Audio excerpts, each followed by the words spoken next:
Buenas, en esta sesión vamos a ver lo que es la introducción a Python. Entonces vamos a estar revisando, va a ser una introducción bastante general de Python, como para estarnos involucrando inicialmente, y ya en las siguientes sesiones vamos a estar ya un poco más manos a la obra con respecto a algunos temas un poco más profundos de lo que es Python. Y en este solamente vamos a dar una introducción general.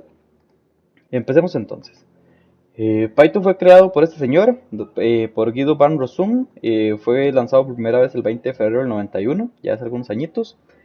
El nombre del lenguaje de programación dice que proviene de una antigua serie de comedias de televisión de la BBC llamada Monty Python's Flying Circus. Entonces, o sea, simplemente, bueno, aquí denotamos que a este señor simplemente tal vez le gustaba esta serie y dijo, voy a crear un lenguaje de programación y le voy a poner como esta serie que me gusta. Y listo, eso es todo. Y como él lo hizo, él puede tomar la decisión que quiera. Podemos mencionar que Python es omnipresente. Esto nos quiere decir que está presente en muchísimas aplicaciones que ni siquiera sabemos nosotros que por ahí también anda Python. Hay miles de millones de líneas de código escritas en Python actualmente y se están ejecutando, lo que significa oportunidades casi ilimitadas para reutilizar el código. Y ahorita más adelante vamos a hablar de esta parte de la reutilización con respecto a otro lenguaje de programación. Luego decimos que tenemos una comunidad de Python muy grande y bastante activa, entonces siempre es usual que si usted tiene una duda o algo similar puede preguntar en algún foro y habrá muchas personas esperando para tratar de ayudar. Tres elementos principales que podemos hablar de Python. El tiempo necesario para aprender Python es más corto que para aprender otros lenguajes. Eso significa entonces que es posible iniciar la programación real más rápido, no solamente viendo la introducción y no se tienen que gastar muchas sesiones tratando de entender la sintaxis, por ejemplo, el cómo funciona y todo este asunto internamente, porque está hecho para esta parte, para que esa parte sea rápido y pronto estar haciendo algo real. Luego decimos, a menudo es posible escribir código más rápido cuando se usa Python. Esto es por su simplicidad a nivel de sintaxis. Entonces nos vamos a dar cuenta ahorita más adelante que la sintaxis nos permite ser ordenados sí o sí. Y eso es algo que también se valora mucho a nivel de programación. Y lo tercero es que Python es gratuito, abierto y multiplataforma. Y no todos los lenguajes pueden presumir de esta característica. Por acá hay una imagencita de este señor, del señor Guido. Y por acá a la derecha les muestro un pequeño roadmap de cada uno de los Python. O sea, bueno, tenemos Python 2 y Python 3. Diferencias como tal. Python 2 ya está obsoleto o deprecated, se le podría llamar, creo que es la palabra que utiliza en inglés. Entonces vean que la última versión salió en octubre del 2008. Entonces ya esto de acá, a ver, si usted tiene un sistema, se encuentra un sistema que utiliza Python 2 y no se ha migrado a Python 3, pues va a tener que hacer cosas con lo que Python 2 ofrecía hasta ese momento. No todo lo que actualmente existe va a seguir, va a estar disponible en lo que era Python 2. Entonces, luego tenemos aquí Python 3, que sí, este sí está totalmente disponible actualmente y le siguen dando soporte. Entonces, esto es como, por ejemplo, a veces los sistemas operativos de los celulares, que dice como tal celular de tal modelo ya no va a recibir más soporte después de tantos años. Eso, perdón, después de tal año. Usualmente lo que pasa es que se encuentran tal vez problemas o algo así, se puede solucionar por software. Entonces, se manda una actualización de firmware o del sistema operativo y por ahí podemos solucionar ese problema. Ya a nivel de Python es de este 2.6, usted puede reportar un error y no le van a dar pelota. Le van a decir, muy bien, y voy a ver cómo lo hace porque nosotros como mantenedores no vamos a hacer nada al respecto. Ya habíamos dicho que es la última versión y por eso estamos ahora dándole mantenimiento a lo que es Python 3. Por acá agrego algunas características principales de comparación entre lo que es Python y lo que es el lenguaje de C++ o algunas cosas que comparte con C++. Entonces vamos a revisar cada una de estas. A nivel de sintaxis, bueno, en la columna de la izquierda vamos a tener las características de cada uno de estos que vamos a estar analizando. En esta columna lo que refiere a Python en cuanto a esa característica y en esta columna lo que refiere a C++ o algunas incluso a C. Con respecto a la sintaxis, Python es mucho más sencillo de aprender y de leer. C++ tiene una sintaxis más compleja. ¿Por qué? Pues son propósitos distintos, entonces no es como que C++ es malo o algo similar por culpa de la sintaxis. O sea, son propósitos distintos y para lo que se quería C++, pues en ese momento era necesario crear una sintaxis que ahora denominamos compleja. ¿Por qué? Porque tenemos esta que es un poco más sencilla, pero en su momento o sea, no era un asunto de complejidad porque no estábamos comparándolo con respecto a otra que consideramos más sencilla. Luego, con respecto al rendimiento, Python es más lento que C++, entonces, y por contraparte, entonces C++ tiene una característica que es más rápido que Python. Esto es porque incluso C++ es un lenguaje compilado. Entonces, ahorita vamos a hablar un poquito de esa parte. Significa entonces, bueno, podemos hablar de una vez. Cuando hablamos de que Python no es, perdón, que no es compilado, sino que es interpretado, significa que Python, el intérprete va a empezar a agarrar línea por línea y va a empezar a consumirlas y consumirlas y consumirlas hasta que eventualmente encuentre algún lugar donde salirse y listo. En cambio, C++, él compila el archivo, entonces tenemos un compilador, podría ser GCC, perdón, para C o G++ para C++, y él a priori revisa todos los códigos involucrados, todos los archivos involucrados. Él incluso podría detectar errores de la línea 124 desde el inicio. En cambio, Python se va a dar cuenta cuando empiece usted a ejecutarlo y llega hasta ese punto, ¿verdad? A menos de que ya tengamos algún otro preproceso, pero usualmente a nivel de interpretación, simplemente se empieza a interpretar la primera línea de Python, y siguiente, siguiente y siguiente, y ahí va poco a poco, ¿verdad? No nos damos cuenta ni siquiera del tamaño del programa que estamos creando en Python, porque podría estar llamando otras de manera externa. En cambio, en C++, sí, usualmente ya sabemos a priori cuál es el tamaño del archivo compilado en este caso. Entonces, esas son un par de diferencias principales de lo que es interpretado y compilado. Entonces, para quedar claros con esa parte. Luego, el sistema de tipado o los tipos. Python es dinámicamente tipado y esto es algo que tienen que tener muy claro porque es una diferencia bastante. A ver, es una característica que aquí podríamos decir solamente es Python es dinámicamente tipado, C++ es estáticamente tipado y continuar. Pero no, tenemos que hacer la pausa y entender qué es. A Python no le van a importar el tipo de variable. O, a ver, no es que no le vayan a importar como tal, sino que se va a encargar de eso el intérprete, no el usuario que está programando en Python. En cambio, en C++ somos nosotros quienes, los desarrolladores y desarrolladoras, quienes tenemos que estar diciendo esto es una variable entera, esto es una variable flotante, esto es un string, un carácter, todo ese asunto. En cambio, en Python podemos crear una variable, al inicio fue un entero, que le asignamos un valor entero. Entonces él por debajo hizo toda la magia para que fuera un entero lo que tenía ahí. Luego le caímos encima con un valor flotante, luego le caímos encima con un valor de string. Y eso lo va a permitir el intérprete. Entonces, por eso es que llamamos que es dinámicamente tipado, porque él dinámicamente está definiendo cuál es el tipo que necesita para determinada variable. En cambio, C++ no. C++ no, perdón. Luego, con respecto a lo que es el manejo de memoria, Python tiene un garbage collector, entonces él internamente se va a dar cuenta cuando tal vez una variable ya terminó su alcance o dónde estaba definida, entonces simplemente se va a recoger, sí, porque es un colector básicamente. Esa posición de memoria, su bloque de memoria y listo, se puede utilizar luego con otras cosas. En C++ somos nosotros quienes hacemos esto. Entonces, ya aquí empezamos a ver C++, sintaxis compleja, estáticamente tipado, o sea, nosotros definimos todo.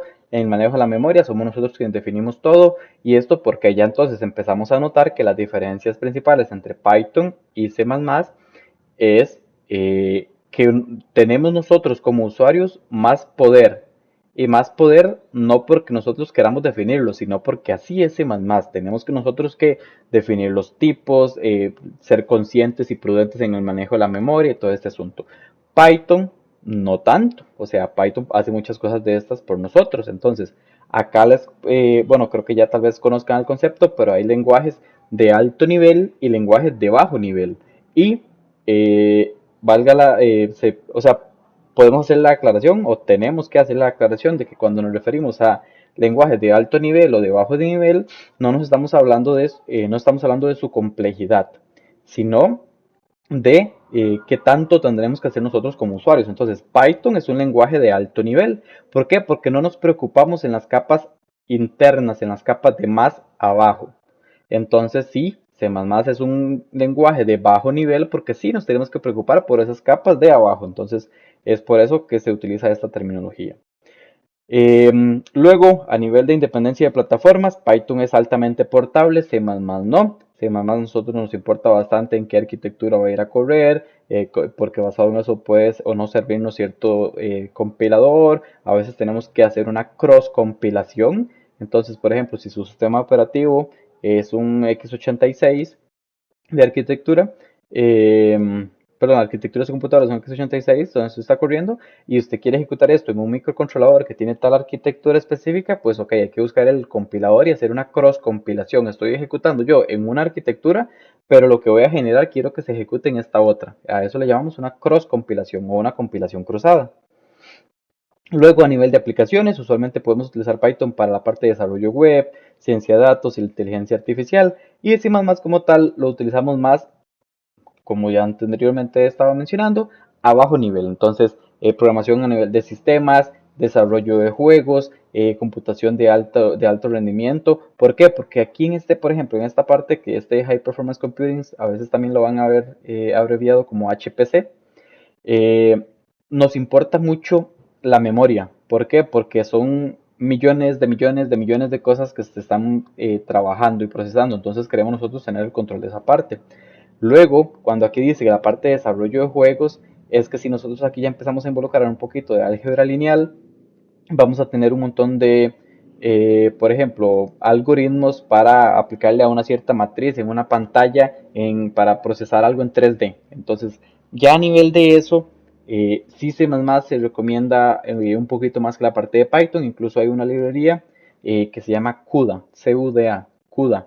Entonces, porque nos permite hacer esto, tiene muchos ya paquetes listos para poder hacer todo este tipo de cosas. Luego, con respecto a la curva de aprendizaje, decimos que Python es fácil de aprender y usar, y la parte de C++ es un poco empinada esa curva porque tenemos que romper esa fricción primero. Continuando, el manejo de errores. El manejo de errores en Python es más sencillo, en C++ es más complejo. ¿Por qué es más complejo? Porque tenemos que manejar más cosas nosotros. Entonces, en Python tal vez los errores que tenemos que manejar son un poco más de alto nivel para empezar a utilizar esta terminología de una vez. En C++ puede ser que estamos accediendo a un bloque de la memoria no permitido. Entonces ya ahí se complica un poquito el manejo de errores porque tenemos que entonces entender cómo funciona la memoria que le están asignando cuando usted está ejecutando un programa en C++. Luego la parte de multihilos, en la parte de Python tiene un soporte algo limitado. En cambio C++ está hecho para sacarle la última gota del jugo que tenga ese procesador. Si ese procesador tiene 256 núcleos, C++ va a tener lo suficiente para poder estar aprovechando al máximo cada uno de estos núcleos. Luego, con respecto a las librerías, Python ha crecido mucho en los últimos años, entonces tiene una cantidad muy grande de librerías y módulos disponibles para simplemente utilizarlos. Entonces lo incluimos, o como decimos en Python, que ahorita veremos, hacemos un import. En C++ igual tenemos bastantes, pero tal vez no tan personalizadas como las que podrían llegar a tener en Python. Luego, hablando sobre la reusabilidad del código, tenemos que en Python se puede reutilizar bastante, en C++ no tanto. Y esto es porque en C++ es bastante apegado a lo que es el hardware. Cuando estamos programando sistemas embebidos, estamos realizando una solución para determinado hardware. En cambio, en Python, los clásicos ejemplos que se utilizan en Python es como, por ejemplo, para hacer ciencia de datos, para hacer inteligencia artificial. Entonces, los algoritmos sí existen, pero no están cambiando dependiendo de la arquitectura de la computadora donde se están ejecutando. Entonces, por eso es que tenemos que usualmente la reusabilidad de código es más alta en Python.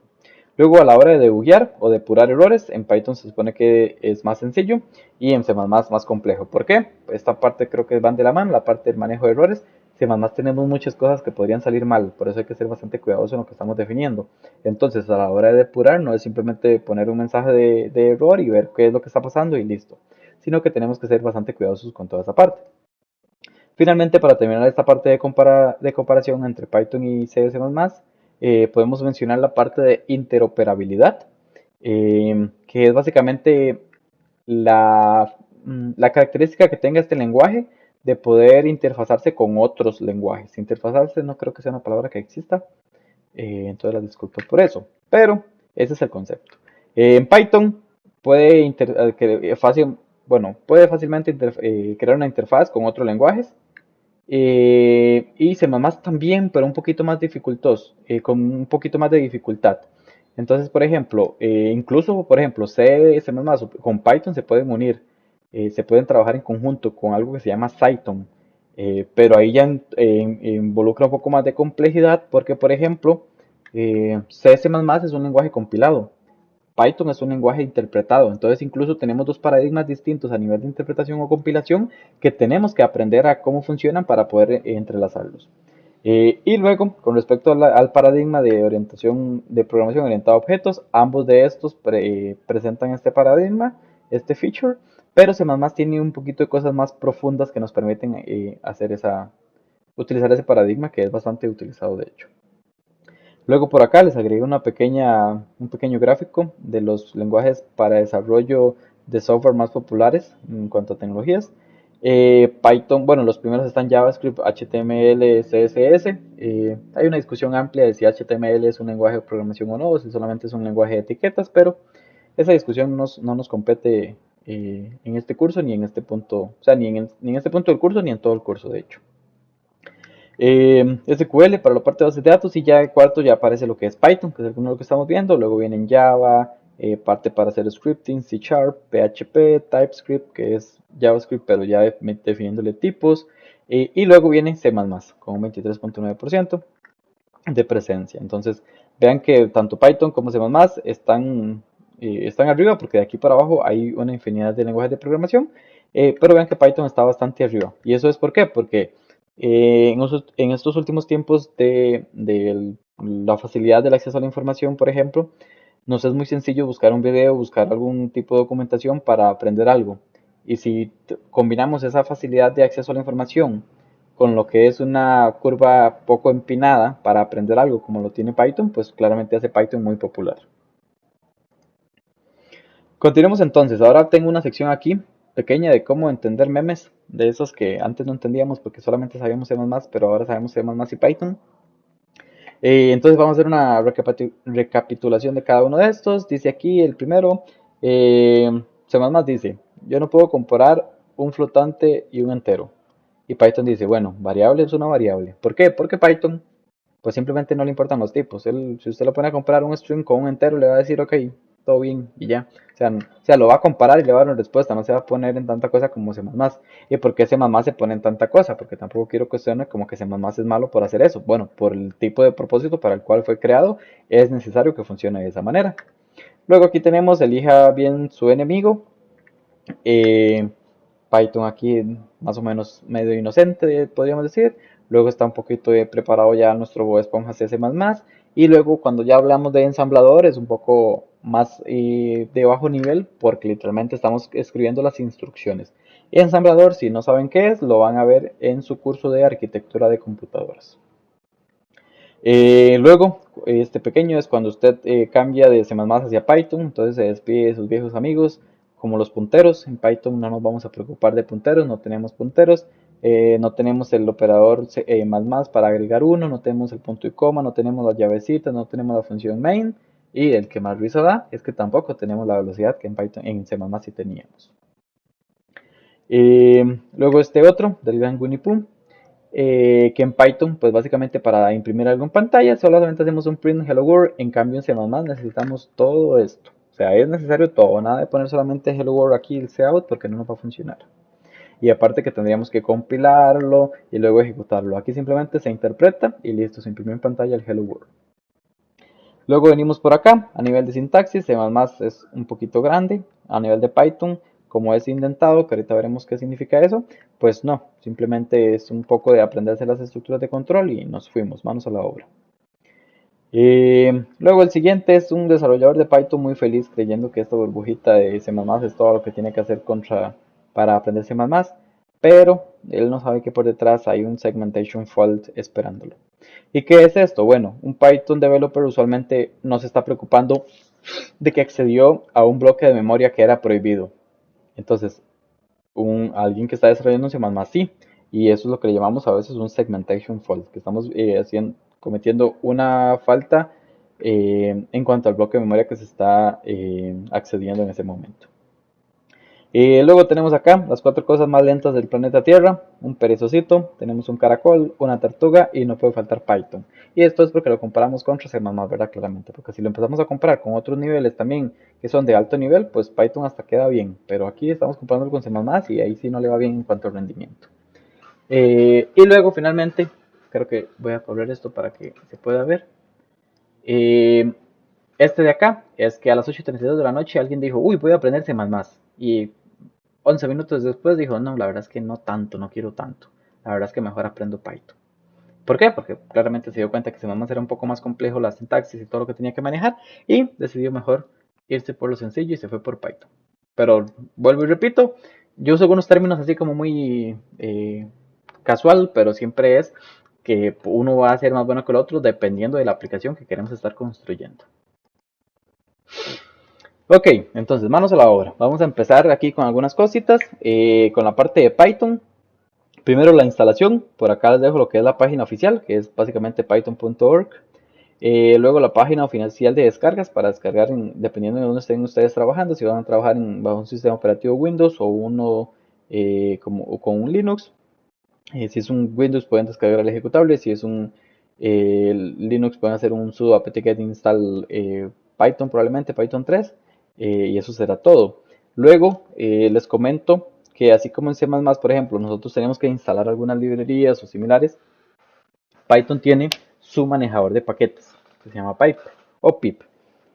De hecho, Pipey, que es este de acá, significa Python Package Index. Y esto es un repositorio software para Python. Entonces aquí vamos a encontrar un montón de paquetes disponibles. Entonces usted dice, quiero hacer inteligencia artificial. Bueno, váyase por acá y escriba ahí inteligencia artificial y va a encontrar un montón de paquetes que ya le van a estar como librerías o módulos que ya van a estar listos para que usted nada más los importe y los use. Luego leemos por acá, pip es el manejador de paquetes por defecto para Python. Viene incluido en la mayoría de las distribuciones de Python y permite instalar paquetes desde el repositorio oficial de Pipe o desde otros repositorios. Entonces, ¿qué significa esto? Que pip es nuestro programita que nos va a permitir instalar paquetes que están presentes en este repositorio en nuestras computadoras. Entonces, por acá está también, porque incluso es como un poco, hay un Inception bien hermoso. Porque después de que usted tenga pip por primera vez, las siguientes versiones usted también las instala con pip. Entonces es claramente él autoinstalando la nueva versión de él mismo. Entonces es curioso y entretenido. Luego, a nivel de VS Code, pueden instalar, eso es totalmente a criterio de ustedes, pero les recomiendo que instalen este paquetico para que cuando estén programando en Python salgan colorcitos las cositas que estemos viendo, las palabras claves y todo ese tipo de cosas. Entonces, bueno, antes de continuar, hay que instalar estas cosas de por acá. Cualquier problema o así, podemos revisarlo de manera offline. Luego, dice por acá, primer programa en Python. Entonces, creo un archivo que se llama hello.py. ¿Por qué creo la terminación py? Es la convención que hemos utilizado. Profe, pero yo puedo llegar y ponerle ahí .c++. Puede. O sea, que eso tenga sentido lógico, no tanto. Pero usted eventualmente va a poder hacer un Python 3 espacio hello.c++ y lo que si adentro tiene es código Python le va a funcionar. Pero eso no tiene sentido y siempre queremos hacer cosas que tengan sentido lógico. Entonces, profe, y aquí solamente estoy haciendo una impresión y aquí esto es para un string y listo. Y los import y el namespace y todo ese asunto que hacíamos antes, bueno, no. Acá ya no. Acá se está encargando el intérprete de hacer todo eso. Entonces, simplemente este ya es un programa completo en Python. Entonces, ¿qué es lo que va a pasar? Cuando usted ejecute en la consola Python 3 espacio hello.py, él va a llegar y ejecutar la primera línea y luego a ver que ya no había más y listo, se acabó. Eso es todo y listo. Porque lo que está haciendo es interpretando su archivo de Python. No hubo un proceso de compilación previo a la ejecución. Solamente para quedar claro con esa parte. Luego por acá les agregué un cuadrito de la lista de palabras claves que tiene Python. Entonces básicamente son las palabras que se utilizan para programar en Python. Entonces la variable falso cuando queremos crear algo variable o un none cuando algo no tiene algún tipo definido o no es nada literal. Eso lo vamos a estar estudiando un poco más adelante también. Para el verdadero, una AND lógica, importar algo como, entonces usted importa algo as tal nombre y puede cambiar el nombre de lo que está importando. El continuo con la misma interpretación que tenemos en C++, Luego tenemos, en algún lado tiene que estar el break. Si aquí está el continue, en algún lado tiene que estar el break.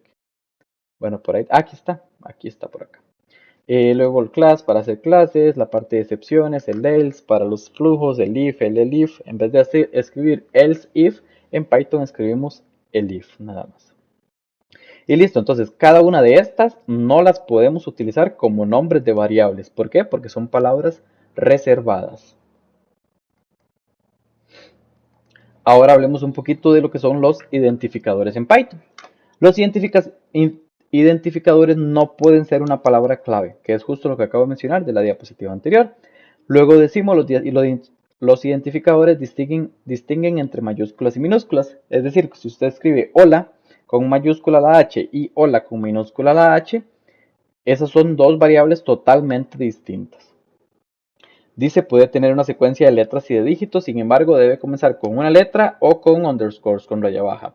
La primera letra de un identificador no puede ser un dígito, entonces no puede ser ningún valor entre 0 y 9. Luego decimos por acá, es una convención comenzar un identificador con una letra en lugar con una raya baja.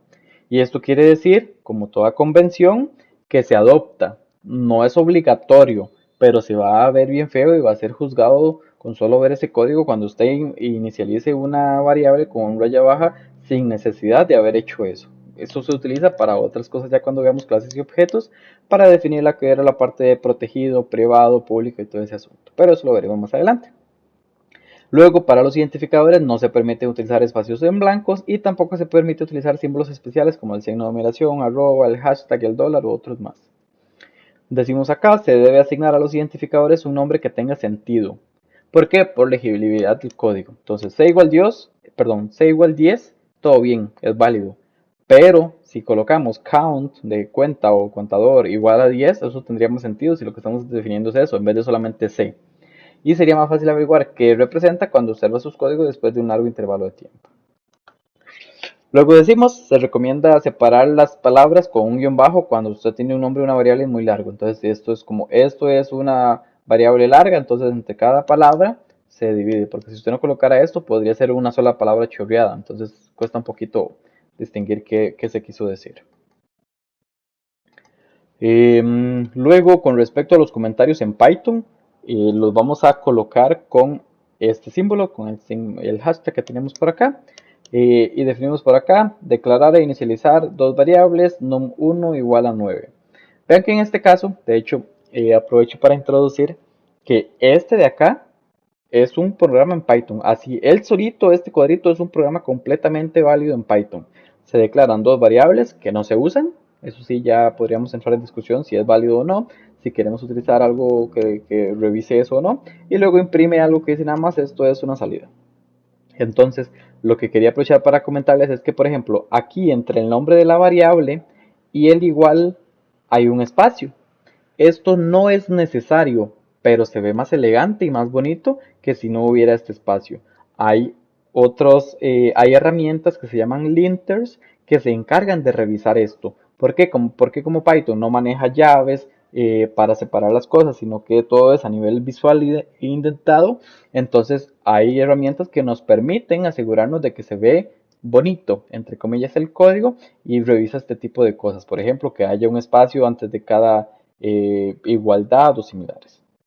Luego, vean que este caso lo que estamos hablando es comentarios de Python, entonces también podemos poner comentarios a la derecha. Esto dependiendo del largo de la línea podría quedar muy extensa, entonces particularmente usualmente se prefiere colocarlo previamente en la línea anterior de esta manera. Pero totalmente válido hacerlo de esta manera también. Luego podemos empezar varias líneas seguidas con un hashtag para crear un comentario largo que sea multilíneas, o bien con triple comilla. Triple comilla por acá, triple comilla por acá, crea un comentario de múltiples líneas, o también, que también es más utilizado que este de acá, que son las comillas, luego el comentario multilínea y luego cierra con las comillas de este lado. Ahora hablemos de variables constantes y literales en Python, ¿verdad? Entonces, por ejemplo aquí, número igual a 10. Estamos definiendo una variable de qué tipo. en este punto ya no nos importa de qué tipo. Sabemos que esa variable contiene un 10. Por dentro, ¿qué va a hacer el intérprete? Si le va a asignar un entero, un string, bueno, un string en este caso no porque es numérico, pero pero un entero, un flotante o un complejo incluso donde su parte imaginaria es nula, pues para nosotros va a ser transparente. Lo que sabemos nosotros es que tiene un 10. Luego podemos definir un string con comillas simples. Entonces, nombre del sitio, esto por acá. Y cuando imprimimos acá, ¿qué nos imprime? EIE.cr.c.cr. Todo bien con esa parte. Podemos caerle encima a las variables, así nomás, no hay problema con esa parte. Entonces, nombre del sitio igual a google.com entre comillas, ¿verdad? Para distinguir que es un string. Vean que aquí se dejó un espacio y aquí un espacio solamente para que se viera bonito. No era necesario, pero como acabo de decir, se ve bonito. Y luego podemos imprimir de esta manera lo que es esta variable. Entonces, otra vez, este de acá no es una porción de código que hay que acomodar en cierto programa de Python para que funcione, no. Esto de acá ya es totalmente válido. Si usted coloca esto en un archivo que se llame site.py, escribe en la línea de comandos Python 3 espacio site.py, se va a ejecutar y se va a imprimir primero ie.ucr.c.cr y luego se va a imprimir google.com. Luego tenemos otra manera de hacer asignaciones. Ven que por ejemplo aquí tenemos A, B, C igual a 5 al 3.2 y al hello. Entonces al A se le asigna el 5, al B se le asigna el 3.2 y al C se le asigna el hello. Vea que incluso estamos mezclando diferentes tipos, pero es que aquí ya dejamos de hablar de tipos. ¿Por qué? Porque estos son simplemente variables, ya no es una variable entera, sino que es una variable. No es una variable flotante, es una variable. No es un string, es una variable y listo. Luego incluso además se pueden crear dos variables que se llamen igual de esta manera, como site1 igual, site2 igual y luego a lo que estamos asignando. Lo vean que aquí no estamos utilizando una coma. Si aquí hubiéramos utilizado una coma, aquí teníamos que haber utilizado otra coma y haber escrito esto de nuevo. Y como eso era redundante, entonces por eso se utiliza esta otra nomenclatura o sintaxis.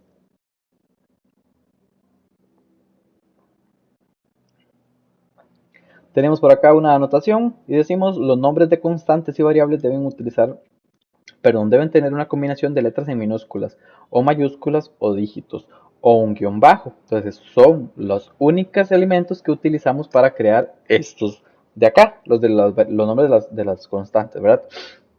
Y eso también es por una convención, para que se vea, o sea, para que se mantenga un código legible. No se va a obligar, el intérprete no lo obliga a usted a que la siga, pero se ve bastante elegante y como alguien enterado en lo que es Python, se denota que sabe de cómo se utiliza Python en la industria a gran escala al seguir este tipo de prácticas. Entonces pueden utilizar esta nomenclatura, esta otra o esta otra. Entonces alguna de estas, pero se puede definir y no empezar a mezclar las cosas. Decimos por acá abajo, Python es un lenguaje de tipo inferido, por lo que no tiene que definir explícitamente el tipo de variable. ¿Eso qué significa? Lo que acabamos de decir. Aquí no me importó si era un entero, un flotante, un string, no. Variable es variable, como decía el meme que habíamos visto anteriormente, que fue el primero de arriba a la izquierda. Continuemos entonces, siguiendo con este tema, la parte de variables constantes y literales de Python, podemos definir que las literales son representaciones de valores fijos en un programa. Pueden ser números, caracteres o cadenas. Por ejemplo, hola mundo, el 12, el 23.0, el carácter C. Entonces, las variables son lo que acabamos de ver, cómo guardar las cosas. Las constantes, lo que estamos viendo de la nomenclatura, y las literales son básicamente las letras o los caracteres que utilizamos para representar cosas. Entonces, por ejemplo, tenemos distintos, entonces van a tener los decimales en binario, en octal, en hexadecimal, en literales de punto flotante, para números complejos que tienen una parte real y una parte imaginaria. Entonces, pues aquí hay ejemplos. Decimal, el 5, el 10, el menos 68, para escribir en lenguaje, perdón, en código binario o en base binaria, tiene que empezar con 0b. Si quieren escribir en base octal, con 0o, en base hexadecimal, con 0x, y así sucesivamente. La parte de los flotantes, con un puntito, es lo que lo utilizamos por acá. Y los complejos se utiliza la parte de J para representar la parte imaginaria que tenemos por acá. Luego decimos por acá, literales, booleanos, string y caracteres. Entonces vean que acá nosotros podemos crear a nivel de booleanos una variable que tiene el valor de verdadero, y eso es result1, el nombre de esta variable. Un string, podemos crearlo así nomás también. Déjenme correr esto por acá. Podemos crearlo así nomás. Listo. Algún string o un string y listo. Python está divertido. Algún carácter, listo. La S. Python contiene un literal especial que se llama none. Se utiliza para especificar una variable nula. Pero si alguien tiene ya el conocimiento de lo que son punteros y lo que es un puntero nulo, esto no es un puntero nulo. Esto significa la nada. Entonces cuando aquí usted quiere utilizar esto, le pone un none. Esto no es un nombre de una variable o lo que sea. No, el none de hecho no se puede utilizar como nombre de variable porque es una palabra reservada. Y vean que acá cuando colocamos esta variable que se llama value y le asignamos a un none, imprimimos que nos imprime un none y listo. Pero esto no es un string que se llama none, o sea, que contiene none. Hay que saber hacer esa diferencia. Simplemente se especifica una variable nula, una variable que no existe.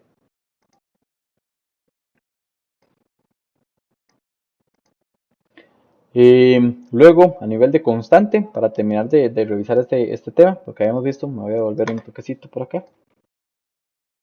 Esta parte para lo de las constantes y las variables, pero a nivel de constantes propiamente, ¿qué vamos a decir? Es un tipo especial de variable cuyo valor no se puede cambiar. Ojito con esto, un poquito de ojito y atención en esta parte, porque ahorita haremos una aclaración respecto a esto. Decimos por acá, en Python las constantes generalmente se declaran y asignan en un módulo, o sea, un nuevo archivo que contiene variables, funciones y así, que se importa al archivo principal, o sea, se hace igual un port. Entonces vean que aquí tenemos un archivo que se llama constant.py y yo declaro algunas constantes, por ejemplo el valor de pi, bastante truncado, 3.14, el valor de la gravedad, súper truncado, 9.8.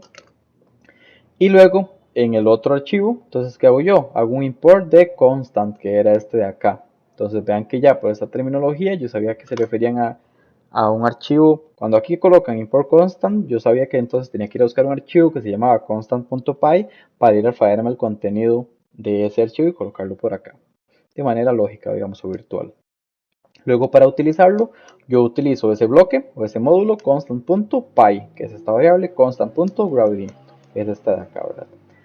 Y esto que yo les decía, que ojito con esto que les acaba de mencionar, es por esta nota que tenemos aquí abajo. Decimos, en realidad, no hay constantes en Python.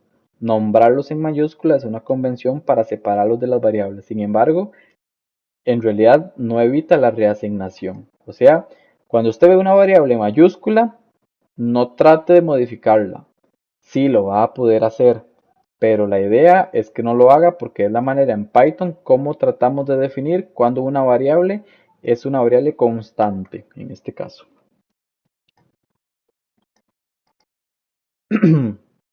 Continuemos. Con respecto a este lado de los tipos de datos en Python, hemos hablado de que Python es un lenguaje dinámicamente tipado.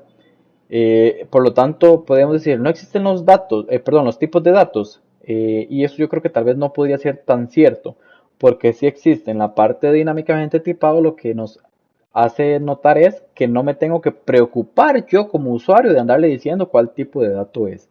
Eso es lo que nos permite la parte de Python.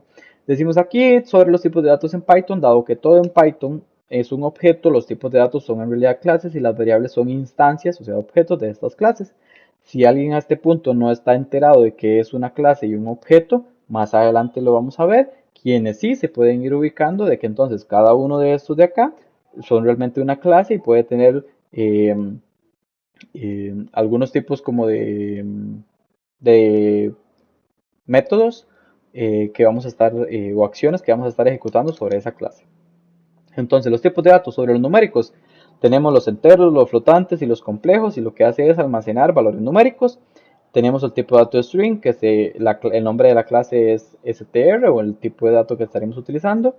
Luego la parte de secuencias, tenemos las listas, que son el análogo a lo que son los arreglos en otros lenguajes, las tuplas y los rangos, que también las vamos a estar estudiando, la parte de los mapeos, que puede ser un diccionario, que también hay otros lenguajes que lo utilizan como un map, más bien en este caso, aquí lo vemos como un dict, que es un diccionario. Luego booleanos, la variable que se utiliza en un bool, y tenemos los set, que son los elementos, es un conjunto de elementos, pero son elementos únicos. Y también tenemos dos tipos, el set y el frozen set, que tenemos por acá. Continuemos entonces, aquí tengo una serie de pequeños ejemplos. Cada uno de estos es un programa completo en Python. Usted agarra cada uno de estos cuadritos y lo ejecuta y va a funcionar. ¿Por qué? Porque eso es la ventaja de Python, que es así de, entre comillas, sencillo. Voy a estar explicando algunas otras cosas que vamos a ir notando en cada uno de los ejemplitos, pero empecemos por este de acá. Creamos una variable número 1 que es igual a 5, la variable número 2 que es igual a 2.0 y la variable número 3 que es igual a 1 más 2j. Entonces, por lo tanto, Python internamente se da cuenta que esto es un número complejo. Profe, pero él no podría pensar que es un string porque estoy metiéndole ahí una letra que es j. Si yo quisiera decirle que es un string, ¿qué uso? Comillas. Esa es la manera en que yo le diría a Python que usaría comillas. Entonces, ¿qué hago yo aquí en este caso? Bueno, número 1 igual a 5 y luego imprimo número 1, coma, es de tipo, coma, y luego uso esta función que se llama tipo y recibe el nombre de la variable y él va a entregarnos qué fue lo que intuyó el intérprete que esta variable era. En este caso era un entero. Vean que en este caso aquí ya estoy mencionando algunos conceptos que no hemos visto a profundidad, pero si alguien ya ha visto un poquito de programación en general va a saber que es una función y por lo tanto esto es una función que recibe como argumento el nombre de una variable y lo que nos entrega como resultado es el tipo de variable que es. Entonces vean que los tres ejemplos del print son exactamente idénticos, exactamente iguales, perdón. 5 es de tipo de la clase entero, 2.0 es de tipo de la clase flotante y el 1 más 2j es de tipo de la clase compleja, de un valor complejo. Luego, ¿qué podemos mencionar ahora con respecto a esta parte de acá? Podemos revisar lo que son las listas, que son el análogo a lo que son los arreglos en otros lenguajes de programación. Entonces aquí tenemos una lista que estaba guardando strings. Realmente no es necesario que guarde siempre lo mismo, pero aquí estamos diciendo que aquí estamos viendo que está guardando strings. Acceder al elemento, al primer elemento. Bueno, el primer elemento igual de este índice va a ser el 0, este el 1 y este el 2, como otros lenguajes de programación. Hay otros lenguajes, sí, es correcto, que empiezan en 1, no en 0, pero son los menos, por dicho. Siempre nos gusta empezar a contar en 0. Entonces, si queremos acceder a este elemento, lo que accedemos es el elemento 0 de esta lista. Y si queremos acceder al elemento Python, accedemos al elemento 2 de esta lista, porque la cuenta es 0, 1 y 2. Luego, si dejemos este por acá, pasémonos a este de acá. Vean que acá yo puedo hacer como un name igual a Python para ver que es un string. Imprimo el name, que es el nombre de la variable, y listo, se imprime el string. Mensaje Python para principiantes, imprimo el mensaje, listo, Python para principiantes. Es todo, aquí estoy ejemplificando. Acá enteros, flotantes, complejos. Acá los strings, acá las listas. Ahora nos vamos a saltar a lo que son las tuplas. Que las tuplas es, en términos sencillos, una lista inmutable, es decir, una lista que no se puede modificar. Entonces creo una tupla que se llama producto, que tiene adentro un string que es Microsoft, otro string que es Xbox y otro valor que es flotante de 499.99. Y vean que acá yo les acabo de contar que es un string y flotante, pero realmente no nos preocupamos de eso en Python. ¿Por qué? Python infiere cuál es el tipo de dato que necesita de acuerdo a la sintaxis que le estamos escribiendo. Entonces yo aquí acabo de decir, uy, le pasé un flotante. Bueno, yo realmente le pasé un 499.99. El intérprete de Python se dio cuenta que un flotante era suficiente para agregar esa información porque la parte compleja era nula, entonces no iba a utilizar, por ejemplo, una variable de tipo compleja. Entonces, para acceder a los elementos, sí se mantiene la misma sintaxis que con respecto a las listas. Si quiero acceder al primer elemento es con el 0, si quiero acceder al segundo elemento es con el 1. Y se imprime entonces Microsoft y Xbox por acá. Luego podemos mencionar la parte de diccionarios, que el diccionario funciona con un key y un value. En español, con una clave y un valor. Entonces, para acceder, por ejemplo, o bien primero revisemos la sintaxis, es el nombre del diccionario que yo quiero crear igualado a, y ahora se utilizan llaves. Y luego va, en este caso, antes de los dos puntos, en la clave. luego de los dos puntos el valor. Entonces este va a ser entre comillas nuestro índice. Entonces cuando yo quiera acceder a Katmandú o a Roma o a London, entonces lo que yo tengo que pasarle es Nepal, Italia o England en este caso, ¿verdad? Porque lo que quiero hacer es eso, es un acceso a través de una clave, no de un índice. Yo no le voy a pasar el 0, el 1 o el 2. En este caso no tiene sentido y nos va a reventar si tratamos de hacer eso. Nos va a decir que no soporta esa indexación. Y si aquí imprimimos, pues nos va a imprimir esto, en este formato. Y ahí podemos ver clave, valor, coma, clave, valor, coma, clave, valor. Eso con respecto a lo que es un diccionario. Luego, de otros tipos de datos que estábamos viendo, un set. ¿Qué es un set? Bueno, es un conjunto de elementos que son únicos entre sí. Entonces, si yo aquí hubiera agregado algún elemento repetido, cuando se hubiera guardado, solamente se hubiera guardado una única vez. En este caso no se guardaron ninguno, no se colocó acá ninguno repetido. Entonces está el 112, 114, 116, 118 y 115. Y cuando se imprime está de esta manera. Entonces aquí tenemos el 112, 114, 115, 116 y 118. Profe, pero eso no está en orden a como lo guardamos. Bueno, si usted quería guardar cosas en orden, usted no estaba buscando usar un set. Esto estaba tal vez tratando de buscar un, una lista para poder accederlo a través del índice 0, 1, 2, 3, 4. En este caso, hasta que son 5 elementos. Y si además usted quería hacer eso y además usted sabía que estos elementos no iban a modificar su valor, realmente se le hubiera recomendado mejor utilizar una tupla. ¿Por qué? Porque la tupla, cuando se le accede, como son variables inmutables, son más rápidos los accesos. Entonces, en este caso, eso era lo que usted quería utilizar. En este caso, lo único que nos garantiza un set es que los valores que van a estar ahí van a ser valores no repetidos.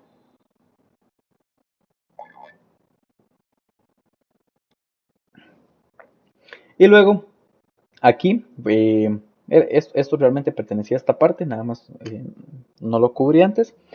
Para mencionar, cuando estamos definiendo la parte de diccionarios, bueno, aquí ya hemos creado este de acá, esta es la línea de acá, la misma de acá, pero cuando queremos acceder a una sola, sí lo habíamos mencionado a nivel de explicación, no a nivel de mencionar este pedacito de código. Si queremos imprimir Katmandú, que colocamos Capital City y luego entre corchetes y entre comillas dentro, o en realidad no es necesario que sea entre comillas, podría ser solamente la llave, realmente podría uno ir entre comillas, se coloca el valor de esa llave, que en este caso es un string que se llama Nepal, y eso nos va a imprimir Katmandú.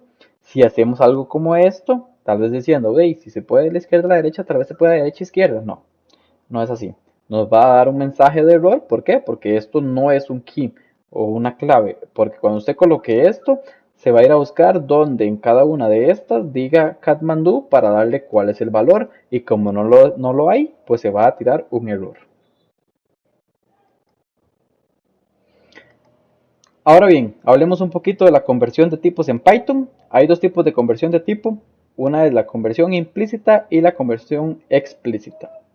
Esta terminología, o sea, primero hay que entender qué significa que algo sea implícito y algo sea explícito. Implícito es cuando uno tiene que, por ejemplo, asumir de algo que se está diciendo, no se dice de manera, valga la redundancia, explícita. O sea, no se es claro lo que nos está diciendo. Entonces hay dos tipos, la explícita y la implícita. La implícita en este caso, conversión de tipo automática. ¿Qué significa que sea de tipo automática? Que no hay que hacer nada por debajo, sí, pero no lo hacemos nosotros, lo hace el intérprete. Y luego la conversión de tipo manual, que si somos nosotros como usuarios y usuarias que definimos esa conversión o ese tipo que vamos a querer en ese punto. En este caso tenemos un pequeño ejemplo que vuelvo y repito. Esto es un ejemplo completamente listo y listo para ser ejecutado en Python. O sea, no ocupa nada extra. Usted puede copiar esto, ejecutarlo y va a funcionar. ¿Cómo se ejecuta? Ahorita vamos a ver esa parte. Número entero igual a 123. Número flotante igual a 1.23. Nuevo número igual al entero más el flotante. Entonces, internamente el intérprete va a decir, ok, si voy a sumar un entero o un flotante, el peor de los casos podría llegar a ser que yo necesite un flotante, entonces tal vez coloque aquí un flotante. Pero no siempre va a ser así, y de hecho ni siquiera nos tenemos que andar preocupando por eso, porque ¿qué pasa, por ejemplo, si este fuera un 1.23 y este otro de acá fuera, no sé, un 0. ¿Cuánto le falta a eso para llegar? 0.77, para que la suma de 2. Entonces, si la suma da 2.0, tal vez Python internamente diga, no, lo voy a guardar en un entero, menos memoria. Pero de hecho, de esa es la razón por la cual queremos usar Python. Para decir eso, Python usted se encarga de eso, para eso lo estoy usando. Y listo, no andarnos preocupando nosotros. Entonces, en este caso podríamos hacer las pruebas para saber qué está pasando internamente, pero idealmente la idea es, Python es el que se va a encargar de eso. Entonces aquí podemos imprimir el valor del nuevo número y también el tipo de dato que está en este caso Python, infiriendo que es necesario. Aquí tenemos una anotación. Dice, se tiene un type error cuando se intenta sumar un string con un entero. Por ejemplo, 12, pero 12 en string, no 12 el número. ¿Por qué? Porque Python, bueno, 12 con más 23 el número, un string a su número, eso no se puede. Python no puede usar la conversión implícita en tales condiciones. En este caso, Python tiene una solución que se conoce como conversión explícita, es decir, nos traslada la responsabilidad a nosotros. Entonces aquí tenemos un pequeño ejemplo, 12 en string, 23 en numerito. Si imprimimos esto, el tipo de dato de NumString antes de hacer un typecasting, que es un casteo de tipo en español, o sí, digamos casteo de tipo, tal vez no sea la traducción correcta, pero es la más utilizada. Entonces aquí en un string nos va a decir que esto es un string. Cuando vean esta parte de acá, entonces vean que ahora numString, yo le estoy haciendo igual a int de numString. Entonces ahora aquí encima me va a quedar esto, pero en formato numérico entero, porque yo es lo que estoy diciendo acá. Entonces luego de eso sí, ya puedo llegar a sumarlos. ¿Por qué? Porque ya le caí encima y definí que ahora que sí quería que fuera un tipo entero. Pero yo manualmente fue el que estoy haciendo eso, ¿verdad? Hablemos ahora un poquito a nivel de introducción general de las salidas en Python. Salidas es impresiones por pantalla, por ejemplo. Entonces, para imprimir por pantalla, les comentaba, ya lo hemos visto, pero no lo habíamos, o sea, lo hemos utilizado, perdón, pero no habíamos visto a cabalidad todas sus funciones. Dentro de la función print vamos a recibir algunos argumentos para quienes ya saben que es una función. Si no, pues más adelante lo estaremos definiendo también, no se preocupen. Vamos a definir el objeto, que usualmente es el valor a imprimir. Luego tenemos el separador para saber todo lo que va separado por coma adentro, cómo lo queremos imprimir, si separados con un salto de línea, con un tab, con un guión, con lo que queramos. Luego tenemos el end, que permite agregar valores específicos como una nueva línea, pero eso va al final, valga la redundancia, cuando ya se imprime todo lo que tenía internamente, valga la redundancia, el print. Luego un archivo, que es donde se quiere imprimir las cosas. Cuando no especificamos nada, usualmente el archivo que se utiliza es el sys.standardout. ¿Qué significa eso? Se imprime por pantalla. Hay maneras de que yo, en vez de imprimirlo por pantalla, lo imprima en un archivo de texto. ¿Cuándo esto es útil? Cuando usted deja cosas corriendo en su computadora y se va a almorzar para aprovechar el tiempo. Y cuando viene y usted dice, uy, todo se fue porque ya no puedo hacer scroll para ver en la consola. Bueno, usted podría haber mandado todo hacia un archivo y luego nada más revisa el archivo de resultados. Y luego es el flush, un booleano que especifica si la salida se vacía, perdón, o se almacena en buffer. Entonces el valor predeterminado en false.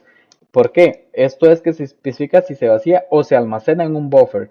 ¿Qué significa esto? Si yo todo lo que tengo aquí quiero que apenas llegue a esta línea se ejecute, o que simplemente lo tenga en un buffer para que cuando llegue algún otro print donde ya diga que sí, que hay que imprimir todo, se imprimen todos los anteriores. Pero es algo que dependiendo de la aplicación puede ser útil o no. Por acá tenemos algunos ejemplitos para ver esa parte de las impresiones, que realmente ya los hemos visto antes, pero aquí también agrego ejemplitos. El número menos 10.6, el name IE0217. Puedo imprimir literales tal cual, puedo imprimir un 5 y me va a salir un 5. Puedo imprimir este número y me va a salir el menos 10.6. Puedo imprimir este string y me va a salir IE0217. O puedo incluso unir strings con simplemente un más. ¿Por qué? Porque los dos son strings, tanto este curso es, que yo explícitamente estoy diciendo que es un string, y esta variable, y que name, que lo que contiene es un IE0217. Si queremos utilizar otras cosas que imprimir, por ejemplo, para ver toda esta parte de acá, vean que puedo colocar el New Year 2023, te veo pronto, y el separador por punto, espacio. Entonces, vea, imprime New Year, punto espacio, 2023, punto espacio, see you soon, punto espacio. No, en este caso el separador se coloca solamente entre los elementos de en medio, no en el final, por decirlo de alguna manera. Luego, ¿qué podemos ver por acá? El uso también del argumento que se llama final o end, que tenemos good morning y luego que termine con un espacio. Entonces, luego aquí dice print es un día lluvioso. Entonces, vean que se imprimió good morning, luego este espacio por acá y luego es un día lluvioso, ¿verdad? Noten esta parte que se está utilizando, perdón, este de aquí. Y luego tenemos otro punto que es a la hora de darle formato. Entonces, si no queremos imprimirlo de esta manera o de esta así, que se vea como muy em, en seco todas las variables, podríamos empezar el valor de x es, colocamos este signo, abrirse las llaves, y el de y es, abrirse las llaves, y luego al string le hacemos un punto format y agregamos ahí el valor x que se va a coincidir con este, y el valor de y que va a coincidir con este. Claramente, si ustedes aquí agregan 4 llaves adentro, perdón, y aquí agregan solamente 2 variables, pues el intérprete se va a decir, o sea, algo está pasando, me falta gente. Luego, a nivel de entradas, vamos a utilizar lo que es, así como utilizamos en otros lenguajes, por ejemplo, en C++ podemos mencionar que utilizamos un cin para entrada de datos o un cout para salida de datos. Aquí vamos a utilizar lo que es un input y vamos a decirle al usuario, por ejemplo, un input, ingrese un número. Y este texto es lo que nos da. Pero vean que yo estoy igualando esto hacia este num. Entonces, lo que sea que el usuario nos ingresara, va a quedar guardado en la variable num. ¿Qué es la variable num? String, es tal vez un char, solamente un elemento, es un flotante, es un entero. La respuesta es, Python se encarga de eso. Por ahora yo sé que tengo una variable que se llama num, que tiene almacenado lo que el usuario escribió. Y listo. El tipo de dato, en este caso vean que es, ok, ahora sí podemos ver cómo lo está obteniendo Python. Está obteniendo Python, ¿qué tipo? De tipo string es lo que está obteniendo. Entonces aquí de hecho se hace la acotación, las entradas del usuario se toman como string, independientemente de lo recibido. ¿Qué significa de eso? Entonces, que en este punto, acabamos de mencionar, Python se va a encargar de eso. Sí, se va a encargar de eso y nos está diciendo, bueno, yo me encargo y le estoy diciendo cómo me encargo usualmente. Y bueno, ni siquiera usualmente, cómo me encargo siempre. Los interpreto de manera string. Si usted quiere que sea un entero, castéguelos usted manualmente. Ya anteriormente vimos cómo hacer eso y entonces aquí podemos simplemente colocar un integer para castear lo que el usuario nos ingresa acá. De hecho, si nosotros colocamos este código y lo ejecutamos y le pasamos un hola, pues el intérprete va a decir, yo no sé convertir entero un hola. Entonces algo es lo que está pasando. Finalmente voy a presentar por acá los operadores que tenemos en Python. Para sumar cosas usamos el más, para hacer una subtracción el menos, para multiplicar el por, para dividir el slash, para hacer una división de piso lo que hacemos es un doble slash, para utilizar el módulo utilizamos el porcentaje, para hacer una potencia, o sea un elevado a, utilizamos el doble asterisco. Ojito con esto, aquí no utilizamos el símbolo del techito. Ojito con eso, ese símbolo de techito se usa para otra cosa. El operador de asignación igual, una asignación de agregando algo el más igual, o una asignación para quitar algo el menos igual, para multiplicar con el por igual, para dividir con el slash igual, para hacer una de módulo sería el porcentaje igual, o en este caso para lo que sería una potenciación, un doble asterisco igual.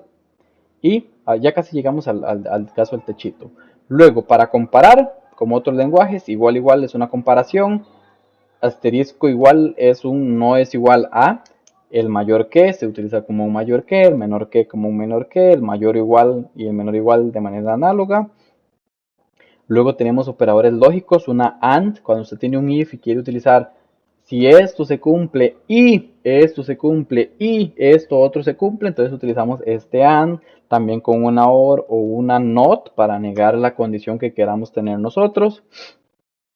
Y aquí tenemos los operadores a los que queríamos llegar para hacer la diferenciación, que son los bitwise o los operadores bit a bit. Entonces cuando utilizo un AND es porque estoy haciendo bit a bit cada uno de los elementos. Entonces si X era esto y B era esto, Entonces yo voy a hacer este bit con este bit de acá con este bit de acá, este de acá con este de acá y este de acá con este de acá. Uno por uno, ¿verdad?